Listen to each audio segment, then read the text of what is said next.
SL TV show review channel එකෙන් ඔයාලට මුලින්ම අරගෙන හිතුවේ ඔයාලා කවුරුත් ආදරය කරන Merlin TV series එක. 2009 ජූනි 21 තිරගත වෙච්ච මේ කතා මාලාව fantasy adventure කාණ්ඩයේ කතා මාලාව. හරි, වැඩි කතා නැතුව අපි කෙලින්ම පළවෙනි එපිසෝඩ් එකට යමු. හරි, අද කතාව පටන් ගන්නෙ උඩුබුවට පෙනුමක් තියෙන තරුණයෙක් කැමිලට් කියන රාජධානියට ඇතුළු වෙන දර්ශනයකින්. ඉතින් මේ තමයි අපේ කතානායක Merlin. Merlin පළවෙනි වතාවට තමයි මේ කැමිලට් කියන රාජධානියට ඇතුළු වෙන්නේ. ඉතින් අපිට පේනවා මෙයා හරි සතුටින් මාලිගා භූමියට ඇතුළු වෙනවා. හැබැයි එතනදී මර්ලින්ට මුලින්ම දකින්න හම්බ වෙන්නේ මලබෙරයක් වාදනය කරන ගමන් පිරිමි කෙනෙක්ව දන්කෙඩියට එක්කගෙන යන දර්ශනයක්. මෙත් එක්කම කැමිලට් වල රජතුමා වෙන ඌත පෙන්ඩ්‍රැගන් කතාවක් කරන්න පටන් ගන්නවා. මේක හැමදෙනාටම හොඳ පාඩමක් වෙයි කියලා හිතනවා. තෝමස් ජේම්ස් කොලින්ස් කියන මේ මිනිස්සයා මැජික් පාවිච්චි කිරීමට වරදකරු වෙලා තියෙනවා. ඒක හින්දා කැමිලට් වල නීති අනුව යමින් ඌත පෙන්ඩ්‍රැගන් වන මං මොහුට මරණ දඬුවමේ නියම කරනවා. තෝමස් කියන මනුස්සයාගේ හිස ගසා දැමුවට පස්සේ රජතුමා මෙන්න මෙහෙම කියනවා. කැමිලට් රාජධානිය මායාවෙන් නිදහස් වීමිනුත් අවසාන මකරව අල්ලගෙන අවුරුදු 20ක් පිරීම නිමිත්තෙනුත් මම උත්සවයක් සූදානම් කරනවා. එතකොටම එතනට එන මැරිච්ච තෝමස් කියන මනුස්සයාගේ අම්මා මෙන්න මෙහෙම කියනවා. මේ භූමියේ තියෙන එකම එක නපුර. ඒ මැජික් නෙමෙයි. ඒ උඹයි.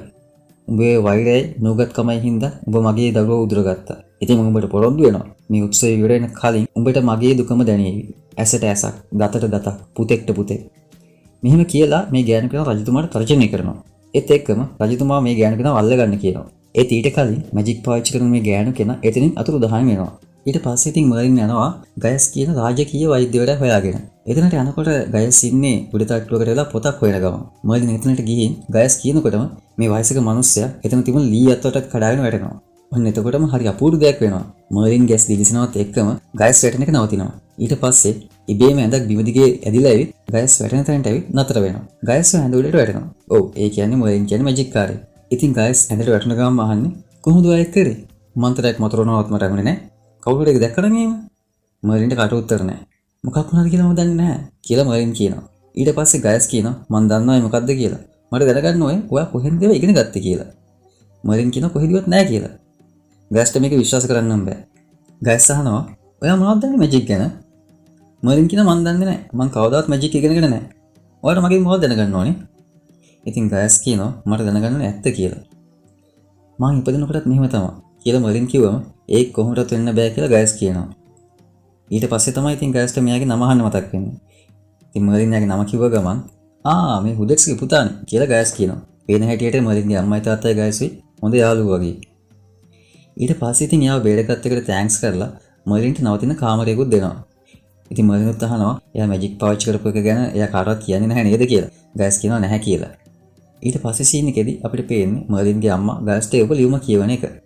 ආදරණීය ගයස්, මට හුඟක් තනිකමක් වගේම බයක් දැනෙනවා. මම දන්නේ නැහැ කාව විශ්වාස කරන්නද කියලා. ඒකයි මම ඔයාට මර්ලින්ව බාර කරන්නේ. එයාව පාලනය කරන්න හොඳ කෙනෙක් වගේම එයාට හොඳ මඟ පෙන්වීමකුත් අවශ්‍යයි. සමහර විට ඒක එයාට උදව්වක් වෙයි. එයාට ලැබුණු දායාදයේ අරමුණු හොයාගන්න. මම ඔයාගෙන් ණය දිනවා. එයාව හොඳින් බලාගන්න කියලා. ඒ වගේම දෙවියන් ඔයාලා දෙන්නව හොඳින් ආරක්ෂා කරයි කියලා තමයි ලියුමේ තියෙන්නේ. ඊට පස්සේ අපිට මාලිගාව ඇතුලේ ඉන්න මොගාන කියන ලස්සන ගෑනු ළමෙක්ව පෙන්නනවා. එයා ඌත පෙන්ඩ්‍රැගන්ගේ බාරකාරීත්වයේ තමයි ඉන්නේ. එයාගේ දෙමව්පියන්ට මොකද උනේ කියලා අපිට ඉස්සරහට දැනගන්න පුළුවන් වෙයි. ඉතින් මොගාන ළඟට එන ඌත රහනවා ඇයියෝ සැමරීමට ආවේ නැත්තේ කියලා. ඉතින් මොගාන කියනවා මිනිහෙකුගේ බෙල්ල කපපු එක සමරන්තරන් දෙයක් කියලා මම නම් හිතන්නේ නැහැ. පොව්ව රසරන අම්මා. එයාලා මැජික් පුහුණුනා විතරයිනේ. කාටවත් කරදරයක් කරේ නැහැනේ. ඉතින් ඌත කියනවා අවුරුදු 20කට කලින් ඔයා හිටියේ නැහැනේ. ඒක මොන වගේද කියලාවත් ඔයා දන්නේ නැහැ. ඉතින් ඉස්සර වෙච්ච දේවල් වලට ඔයා කොච්චර කාලයක් යනකම් මිනිස්සුන්ට දඬුවම් දෙන්නද හදන්නේ කියලා මොගාන අහනවා. මගේ රාජධානියේ මැජික් වැඩ බෑ කියලා එයාලා තේරුම් ගන්නකම්. ඔයා මගෙත් එක්ක ඉන්න ඕනේ ලේඩි හෙලන් එනකොට. මම ඔයාගේ බාරකාරයා. මං කියන දේ ඔයා කරයි කියලා මං බලාපොරොත්තු වෙනවා කියලා ටිකක් තදින් කියන ඌතර එතනින් යන්න යනවා. ඒ අතර අපිට පෙන්නනවා කැලේ තියෙන පොඩි කැම්ප් එකක දර්ශනයක්. එතන ඉන්නේ ඌතර කලින් කිව්ව ලේඩි හෙලන්. කාටත් හොරෙන් එතෙන්ට එන අර මායාකාරී වුඩු මැජික් එකකින් හෙලන්ව මරලා දානවා. ඊට පස්සේ මැජික් එකකින් ඒ නාකි මායාකාරී හෙලන්ගේ රූපය ගන්නවා. ඒ වුණාට කන්නඩියෙන් බැලුවොත් තාමත් එයාගේ ඇත්ත ස්වරූපය බලා ගන්න පුළුවන්. මෙත් එක්කම මර්ලින් උදේ නැගිටිනකොටම කවුරු හරි මර්ලින් කියලා කතා කරනවා ඇහෙනවා. හැබැයි නැගිටිද්දි නම් කවුරුවත් නැහැ. ඉතින් මර්ලින් උදේ කෑමට ගිය වෙලාවේ ගෑස් හිතලා මතලම මේසෙට තිබිච්ච වතුර එකක් බිමට දානවා. ඒක කරන්නේ මර්ලින් ටෙස්ට් කරන්න හිතාගෙන. හිතුවත් වගේම මර්ලින් කිසිම මන්ත්‍රයක් කියන්නත් නැතුව වතුර එක වැටෙන එක නවත්තනවා. මේක දැකපු ගමන් ගෑස් පුදුම වෙලා අහනවා කොහොමද ඔය එක කරන්නේ? ඔයාගේ මනසින් මන්ත්‍ර කියවනවද කියලා. මම දන්නේ නැහැ ගෑස්. ඒක නිකම්ම වෙනවා කියලා මර්ලින් කියනවා. හරි. එහෙනම් මම ඔයාලට වැඩක් හොයලා දෙනකම් ඔයාලට පුළුවන් මට උදව් කරන්න කියලා බෙහෙත් වගේක් දෙනවා. එයාගේ ලෙඩ් උන්ට ගිහලා දෙන්න කියලා. ඉතින් ওই බෙහෙත් ටික දීලා එන ගමන් මර්ලින් දකිනවා රාජපුරුෂයාගේ පොඩි කොල්ලෙක්ව තියාගෙන මඩවනවා. ඉතින් කට පියාගෙන ඉන්න වෙලේ මර්ලින් කියනවා ඒ යාළුවනේ දැන් ඇති නේද? ඔයාලා පන්නයක් ගත්තනේ කියලා. එතකොට මෙතනට එන එක රාජපුරුෂයෙක් අහනවා මම ඔව් දන්නවද කියලා. මගේ නම මර්ලින් කියද්දි අර රාජපුරුෂයා කියනවා මම ඔව් දන්නේ නැහැ කියලා. මර්ලින් කියනවා ඔව් කියලා. එතකොට රාජපුරුෂයා කියනවා ඇයි එහෙනම් මට යාළුවෝ කියලා කතා කරේ කියලා. එතකොට මර්ලින් කියනවා ඒක මගෙන් වුණ වැරද්දක්. මොකද මේ වගේ මැටි වැඩ කරන යාළුවෝ නම් මට කවදාවත් ඉඳලා නැහැ කියලා. එතකොට අර රාජපුරුෂයා hina වෙලා අහනවා මර්ලින් ඔයා දන්නවද ධනිස් වලින් ඇවිදින හැටි කියලා. මර්ලින් කියනවා නෑ කියලා. එතකොට රාජපුරුෂයා අහනවා එහෙනම් මම ඔයාලට උදව් කරන්නද එහෙම ඇවිදින්න කියලා. මර්ලින් ඉතින් පරදින්න කැමති නැහැ වගේ මෙහෙම කියනවා. මම ඔයාලා මම කීයටත් ඔහොම කියන්නේ නැහැ කියලා. එතකොට රාජපුරුෂයා hina වෙලා අහනවා ඔයා මට මොනා කරන්නද? එතකොට මර්ලින් ඒ රාජපුරුෂයාට ගහනවා. ඒ පාර වදින්න කලින්ම මර්ලින් අල්ලගෙන රාජපුරුෂයා කියනවා ඔයා මේ කරපු දෙයට ඔයාලට හිරේට යන්න වෙනවා කියලා. මර්ලින් අහනවා අයියෝ රජුරෝද කියලා. එතකොට රාජපුරුෂයා කියනවා නැහැ මම රජතුමාගේ පුතා කියලා. හරිනේ ඉතින් මර්ලින් මෙච්චරලා පාඩ දාලා තියෙන කැමිලට් වල ඔටුන් හිමි කුමාරයාට ආතර් කුමාරයාට. ඉතින් මේ සිද්ධිය හින්දා මර්ලින්ට හිරේට යන්න සිද්ධ වෙනවා. ඉතින් ඊට පස්සේ අපිට බලා ගන්න පුළුවන් වෙනවා ලේඩි හෙලන් වගේ වෙස්සලාගත් අර මායාකාරිය කැමිලට් මාලිගාවට ඇතුල් වෙනවා වගේම ඇයව සාදරෙන් පිළිගන්නවා. මේ අතර ඉතින් හිරේ ඉන්න මර්ලින්ට ආයමත් එයාට කවුද කතා කරන සද්දයක් කියලා ඇහෙනවා. මේ පාරත් ඒ කවුද කියලා මෙයාට හොයාගන්න බැරි වෙනවා. ඉතින් එතකොට මෙතෙන්ට එන ගයස් මර්ලින්ට බනිනවා මොඩෙක් වගේ වැඩ කරා කියලා. කොහොම හරි ඉතින් ගයස්ට පුළුවන් වෙලා තියෙනවා මර්ලින්ව හිරින් බේර ගන්න. ඒ වුණාට ඉතින් එයාට කරපු වැඩේට පොඩි පනිෂ්මන්ට් එකකුත් හම්බ වෙලා තියෙනවා. දඬු කඳක් වගේ එක ගහලා ඉන්න මර්ලින්ට පොඩි ළමයි කට්ටියකට කියලා එළවලු වලින් ගස්සනවා. ගයස්ට නම් ඒකට hina. ඉතින් මෙතනට එන මොගානගේ සේවිකාව වෙන ගුවෙන් මර්ලින්ට කියනවා ඔයා හරි නිර්භිත වැඩක් කරේ. ඒ වුණාට ආතරගෙන් ගුටි නොකාපු එක නම් ලොකු දෙයක් කියලා. මර්ලින් නම් ඉතින් කියනවා මට එයාව පරද්දන්න පුළුවන් කියලා. ඔව් ආතර හරි මුරණ්ඩුයි. ඒ වගේම හැමෝම හිතනවා ඔයා වීරයෙක් කියලා ගුවෙන් කියනවා. කොහොම හරි ඉතින් මර්ලින් යාගේ දඬුවම ඉවර වෙලා දවල් කෑම ගන්න ගයස් ළඟට ගියාම ගයස් පොඩි කිංජෙකුත් දානවා. තව එළවලු එහෙම ඕනේද කියලා. ඉතින් මර්ලින් ගයස්ගේ න්‍යා කරපු මෝඩ වැඩ වලට සමාවයිලද්දි ගයස් කියනවා ඔයාව අම්මා මගේ ළඟට එව්වේ ඔයාව හොඳින් බලාගනී කියලා විශ්වාස කරලා කියලා. ඊළඟට ගයස් අහනවා ඔයාලට හම්බෙලා තියෙන gift එක ගැන. ඔයාගේ අම්මා ඔයාලට මොනවද කියලා තියෙන්නේ කියලා. මර්ලින් කියනවා එයා නම් කිව්වේ මම විශේෂ කෙනෙක් හින්දාලු එහෙම වෙලා තියෙන්නේ කියලා. ගයස් කියනවා ඔව් ඔයා විශේෂ කෙනෙක් තමයි. ඔය වගේ කෙනෙක් මම ඊට කලින් දැකලා නැහැ කියලා. ඉතින් මර්ලින් අහනවා ඇයි ඔයා එහෙම කියන්නේ කියලා. ගයස් කියනවා මම දන්න විදිහට මැජික් ඉගෙන ගන්න ලොකු කාලයක් යනවා. ඒත් කිසිම දෙයක් ඉගෙන ගන්න නැතුව ඔයා කරපු දේවල් හරි පුදුමයි කියලා. ගයස් කියන්නේ ඉතින් ඌතර මායාකාරන්ට විරුද්ධව යුද්ධ කරන කාලේ ඉඳලා මෙහි ඉන්න වෛද්‍යවරයා හින්දා එයා මායාලෝකය ගැන ගොඩක් විස්තර දන්න කෙනෙක්. මර්ලින් අහනවා ඔයා මැජික් ඉගෙන ගත්තද කියලා. ඌතරේ හැමදේම අවුරුදු 20කට කලින් තහනම් කරා. ඒ මොකද? ඒ කාලේදී මිනිස්සු මැජික් පාවිච්චි කරලා ගොඩක් වැරදි දේවල් කරා. ඉතින් ඌතට සිද්ධ වුණා මැජික් සම්බන්ධ හැම දෙයක්ම විනාශ කරලා දාන්න. හැම දෙයක්ම විනාශ කරත් එක මකරෙක්ව මරන්න නැතුව මාලිගාවට තියෙන ලොකු ගුහාවක හිර කරලා ඉන්නවා කියලා ගයස් කියනවා. ඔන්න ඉතින් ඊට පස්සේ මර්ලින් යනවා ලේඩි හෙලන් ඉන්න කාමරේට. ගයස් යාට දෙන්න කියලා දීපු බෙහෙතක් දීලා එන්න.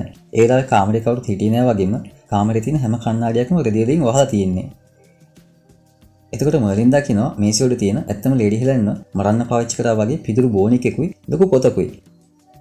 මේව බල බල ඉද්දි ලේඩි හෙලන් මෙතනට එන හින්දා බෙහෙත දීලා මර්ලින් එතනින් මාරු වෙලා යනවා. එතනදී කණ්ණාඩියක වැහිලා නැති තැනකින් මායාකාරියගේ ඇත්ත රූපය පෙරුණත් මර්ලින් ඒක දකින්නේ නැහැ. ඊට පස්සේ මර්ලින් එනකොට මගදී ආයෙත් ආතරව හම්බ වෙනවා. ආතර මර්ලින්ගෙන් අහනවා කොහොමද ධනිස් වලින් යන වැඩේ කියලා. මර්ලින්ටත් ඉතින් කට පියාගෙන ඉන්න පුරුද්දක් නැති හින්දා ආතර එක්ක එකට එක කියාගෙන ගිහිල්ලා දෙන ෆයිට් එකක් පටන් ගන්නවා. ඔතනදී ඉතින් මර්ලින් පොඩි පොඩි මැජික් ටික පාවිච්චි කරලා ඉතින් හැදුවත් අන්තිමට ආතර දිනනවා. ඊට පස්සේ ගාඩ්ස්ලා මර්ලින්ව අල්ලගත්තම ආතර කියනවා එයාට යන්න දෙන්න. මෙයා මෝඩෙක් වෙන්නේ නැති ඒත් මෙයා හරි නිර්භීත කෙනෙක් කියලා. මේ ෆයිට් එක ගයසුත් දකිනවා. මර්ලින් ගෙදර එක්කගෙන ගයස් මර්ලින්ට හොඳටම බනිනවා ආතර එක ගහගත්තට. මර්ලින් නම් ඉතින් තාමත් කියන්නේ ආතරට පාඩමක් උගන්වන්න ඕනේ කියලා. ඒත් ගයස් බනිනවා මැජික් පාවිච්චි කරලා නිකන් මැරුම් කන්න එපා කියලා. මොකද මර්ලින්ගේ අම්මා මර්ලින්ව ගයස් ළඟට එවන්නේ එයාව හොඳට බලාගනි කියලා. ඔන්න ඊළඟට පෙන්නනවා මර්ලින් නිදාගෙන ඉන්නකොට එයාට එයාගේ නම කියලා කවුරුහරි කතා කරන සද්දයක් කලින් වගේම ඇහෙනවා. මේ සද්දෙට ඇහෙන මර්ලින් ඒ ඇහෙන සද්ද පස්සෙන් යන්න පටන් ගන්නවා. එයා ගයස් දිහා බැලුවත් ගයස් මේ වෙනකොට හොඳටම නිදි. ඒ කියන්නේ මේ සද්ද ඇහෙන්නේ මර්ලින්ට විතරයි. ඉතින් මේ ඇහෙන සද්ද පස්සෙන් යන මර්ලින් පොළවේ යටට යන දොරක් ළඟට එක්කගෙන යනවා. ඒ දොර ළඟ ගාඩ්ස්ලා දෙන්නෙක් ඉන්නවා. ඒ දෙන්න දාදු කැට වලින් පොඩි සෙල්ලමක් කරන ගමන් ඉන්නේ. ඉතින් පොඩි මැජික් එකක් කරන මර්ලින් ඒ දෙන්න වෙන පැත්තකට ඇවලා අර දොරත් අරගෙන ඇතුළට යනවා.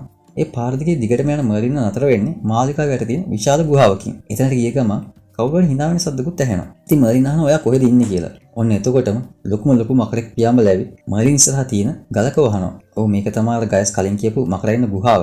මර්ලින් මකරා දිහා පුදුමෙන් බලන් ඉන්න අතරේ මකරා කියනවා ලොකු ඉරණමක් තියෙන ඔයා කොච්චර පොඩිද කියලා. මොන ඉරණමක්ද? මොකක්ද ඔයාගෙන් අදහස් කරන්නේ? කියලා මර්ලින් අහනවා. ඔයාගේ තෑග්ග මර්ලින්. ඔයාට ওই මැජික් බලය ලැබිලා තියෙන්නේ එක්තරා හේතුවක් හින්දා. ඒ කියන්නේ මට මැජික් බලයක් හම්බෙලා තියෙන හේතුවක් හින්දා. ඔව් ආතර් කියන්නේ අනාගතයේදී ඇල්බියන් කියන රාජධානිය එක්සේසත් කරන රජතුමා. ඒ වුණාට ආතරට යාළුවන්ගෙන් වගේම සතුරන්ගෙනුත් ගොඩාක් කරදර වලට මුහුණ දෙන්න සිද්ධ වෙනවා. ඉතින් ඒකත් එක්ක මට තියෙන සම්බන්ධය මොකද්ද? හැම දෙයක්ම සම්බන්ධයි. ඔය නැතුව කවදාවත් ආතර් සාර්ථක වෙන්නේ නැහැ. ඔය නැතුව ඇල්බියන් කියලා තැනකුත් නැහැ. නෑ මේක වැරදි. ඔයාට වැරදිලා. කාට හරි ආතරට මරන්න ඕන නම් මරපුවා. ඒක සමහර විට මගේ අතින් වෙන්නත් පුළුවන් කියලා මර්ලින් කියනවා. ඊට පස්සේ ඉතින් නෝන්ඩිට වගේ පොඩි හිනාවක් දාන මකරා කියනවා අපි කාටවත් අපේ ඉරණම තෝරගන්න බෑ මර්ලින්. ඒ වගේම අපි කාටවත් අපේ ඉරණමෙන් පැනලා යන්නත් බෑ කියලා. නෑ ඒක නම් කොහොමවත් වෙන්න බෑ. ඔයා කියන්නේ වෙන කවුරු හරි ආතර් කෙනෙක් ගෙන වෙන්න ඕනේ. මොකද මේක අමු මෝඩේ කියලා මර්ලින් කියනවා. සමහර විට එයා වෙනස් කරන එක ඔයාගේ දෛවය වෙන්නේ නැති කියලා මකරා එතනින් පියාඹලා යනවා. එතකොට අපිට පේනවා මකරාගේ එක කකුලක් ලොකු දම්වලකින් බැඳලා තියෙනවා කියලා. ඊට පස්සේ සීන් එකේදී අපිට පෙන්නනවා මාලිගාවේ සේවිකාව ලේඩි හෙලන්ට පළතුරු බාස්කට් එකක් ගෙනත් දීලා කියනවා රජතුමාගෙන් තෑග්ගක් වශයෙන් මේක ඉවුවා කියලා. ඒක දීලා කාමරේ අස් කරන්න ගන්නවා. ඒ අතරේ කණ්ණාඩියේ වහලා තියෙන රෙද්ද අයින් කරපු ගමන්ම සේවිකාව දකිනවා මේ ඉන්නේ වෙන කෙනෙක් කියලා. මායාකාරියක් දකිනවා මේ සේවිකාව තමන්ගේ සැබෑ ස්වරූපය දැක්කා කියලා. සේවිකාව එතනින් හිමීට මාරුලා යන්න හැදුවත් මායාකාරියාගේ මැජික් පාවිච්චි කරලා ඒ සේවිකාවත් මරලා දානවා. ඔය අතර රාජකීය උත්සවය පටන් ගන්නවා. ඉතින් මේ උත්සවයේදී සින්දු කියන තමයි ලේඩි හෙලන් ඇවිත් තියෙන්නේ. ලස්සනට සැරසිලා යන මුගා නදිය කට අරගෙන බලාගෙන මර්ලින් දකින ගයස් කියනවා මර්ලින් මතක තියාගන්න අපි මෙතනට ආවේ සේවය කරන්න කියලා. මේ එක්කම රාජ සභාවට යන රජතුමා උත්සවය ආරම්භ කරලා කියනවා හෙලන්ට සින්දුවක් කියන්න කියලා ආරාධනා කරනවා. ඉතින් හෙලන් සින්දුව කියන්න ගත්තම කට්ටියම ආසාවෙන් අහගෙන හිටිය ටික වෙලාවක් යනකොට කට්ටියටම නිින්ද යන්න පටන් ගන්නවා. ඔව් මෙයා මේ කියන්නේ මායා සින්දුව. මේක ඉව වැටෙන මර්ලින් එයාගේ කන් දෙක වහ ගන්නවා. දැන් මේ උත්සවයේ ඉන්න හැමදෙනාටම හිටපු තැන්වලම නිින්ද ගිහිල්ලායි තියෙන්නේ. ඒ මදිවට මුළු ශාලාවම අඳුර වෙලා හැම දෙයක්ම මකුළු දැල් වලින් වැහෙන්න පටන් අර ගන්නවා. හරියට මේ සිද්ධිය වෙලා අවුරුදු ගාණක් ගිහින් වගේ පේන්නේ. හෙලන් සින්දුව කියන ගමන්ම පොඩි පිහියකුත් අරගෙන ආතර් ඉන්න තැනට කිට්ටු වෙනවා මර්ලින් දකිනවා.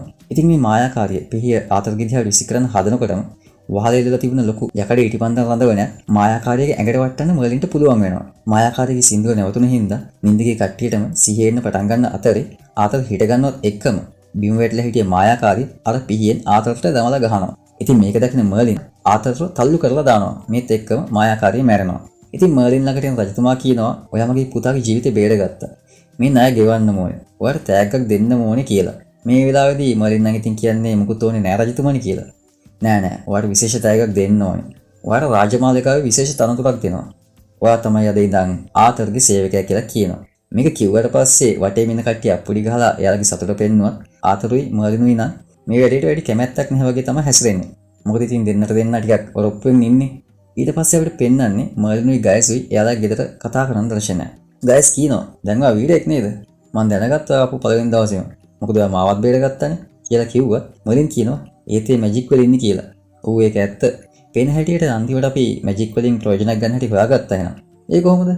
මම දැක්කා ඔයා කොහොමද ආතරව බේරගත්තේ කියලා. සමහර වෙලට ඔයාගේ දෛවය ඒක වෙන්නේ නැති කියලා ගයස් ළඟ තියෙන ලොකු පොතක් මර්ලින්ට දීලා කියනවා මට මේක හම්බ වුණේ ඔයාගේ වයසේ ඉන්නකොට. ඒත් මට හිතෙනවා ඒක මට වඩා ඔයාට ප්‍රයෝජනවත් වෙයි කියලා. මර්ලින් ඒ පොත දිගහැරලා බලද්දි තමයි දකින්නේ මේ මැජික් ගැන තියෙන පොතක් කියලා. ගයස් මෙච්චර කාලයක් ඒ පොත හංගන් ඉඳලා තියෙන්නේ. මේක මැජික් පොතක්නේ කියලා මර්ලින් කියද්දි ගයස් කියනවා ඔව් ඒකින්දම තමයි ඔයා ඒක හංගලා තියාගන්න ඕනේ. ඉතින් මර්ලින් ෆුල් හැපි එකේ කියනවා මම මේක හැම වචනයක්ම ඉගෙන ගන්නවා කියලා. ඒත් එක්කම ගාඩ් කෙනෙක් ඇවිල්ලා කියනවා මර්ලින් ප්‍රින්ස් ආතර් ඔයාලට දැන්ම එන්න කිව්වා කියලා. එහෙම කියද්දි ගයස් hina වෙලා කියනවා අන්න ඔයාගේ දෛවයට කතා කරනවා. ගිහින් බලන්න එයාට ඕනේ මොනවද කියලා. ඉතින් ඔන්න ඔහොම තමයි මර්ලින් පළවෙනි එපිසෝඩ් එක ඉවර වෙන්නේ. ඊළඟ එපිසෝඩ් එකේ ඉක්මනටම හම්බ වෙමු.